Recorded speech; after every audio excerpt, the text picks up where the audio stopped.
अखंड ज्योति अगस्त 2021। इतनी आसान नहीं जीवन की उत्पत्ति। सन 1953 में शिकागो विश्वविद्यालय के एक विद्यार्थी स्टेनले मिलर ने जब एक प्रयोग को संपन्न किया तो उस प्रयोग ने वैज्ञानिक जगत में बहुत सी हलचलों को जन्म दिया। प्रयोग दिखने में तो साधारण था, पर एक महत्वपूर्ण वैज्ञानिक या मानवीय जिज्ञासा से संबंध रखता था। वह जिज्ञासा थी, धरती पर जीवन की उत्पत्ति कैसे हुई। स्टेनले ने प्रयोगशाला में 2 फ्लास्क लिए। एक के अंदर प्रागैतिहासिक जल जैसा द्रव्य भरा गया तो दूसरे में मीथेन, अमोनिया एवं हाइड्रोजन सल्फाइड जैसी गैसों का मिश्रण था, जो धरती के वायुमंडल का प्रतिनिधित्व करती थी। कुछ दिनों बाद ही फ्लास्क के अंदर का पानी एक विचित्र से मिश्रण में बदलने लगा, जिसके भीतर ऑर्गेनिक पदार्थों का सम्मिश्रण विद्यमान था। अनेक वैज्ञानिकों ने इस प्रयोग को जीवन की उत्पत्ति का प्रयोग कहा। कईयों ने तो यहाँ तक घोषणा कर डाली कि कुछ ही दिनों के बाद इंसान स्वयं ही इस सृष्टि का निर्माण करने में सक्षम होगा और उसे किसी अन्य सहायता की आवश्यकता नहीं। परंतु धीरे धीरे जैसे जैसे इस विषय में वैज्ञानिक समझ और गंभीर होनी प्रारंभ हुई, वैसे वैसे यह स्पष्ट होता चला गया कि ऐसा कर पाना तो दूर की बात है, ऐसा सोच पाना भी संभव नहीं है।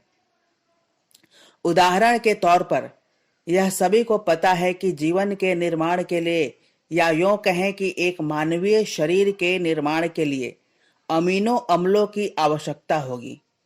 एक अमीनो अम्ल या एसिड में अनेक प्रोटीन बनाए जा सकते हैं, जिन्हें मानवीय अस्तित्व की ईंटें या बिल्डिंग ब्लॉक कहा जा सकता है।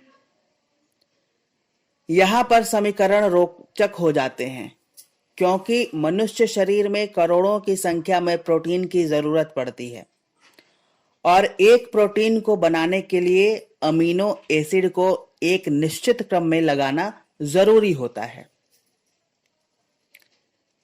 ठीक वैसे ही जैसे एक शब्द का गठन करने में अक्षरों को एक निर्धारित क्रम में लगाना जरूरी होता है।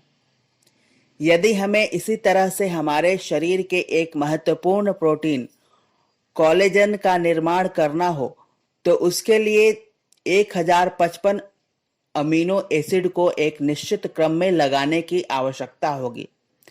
यदि इन सारे अमीनो एसिड के द्वारा संभावित सारे क्रमों के विषय में सोचा जाए तो करीब उतने क्रम संभव हैं जितने एक के बाद 207 शून्य लगाने पर निकल कर आते हैं।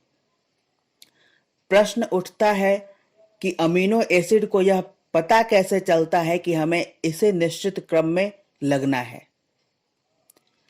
ऐसा भी नहीं है कि एक निश्चित क्रम में लगाने मात्र से निर्माण हो जाएगा।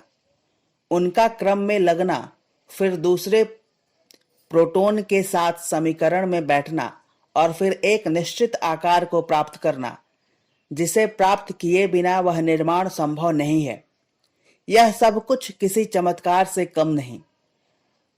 फिर प्रोटीन तो निष्क्रिय तत्व है, वे दूसरे प्रोटीन का निर्माण भी नहीं कर सकते। प्रोटीन का उपयोग बिना डीएनए के संभव नहीं है और डीएनए बिना प्रोटीन के किसी उपयोग के नहीं है।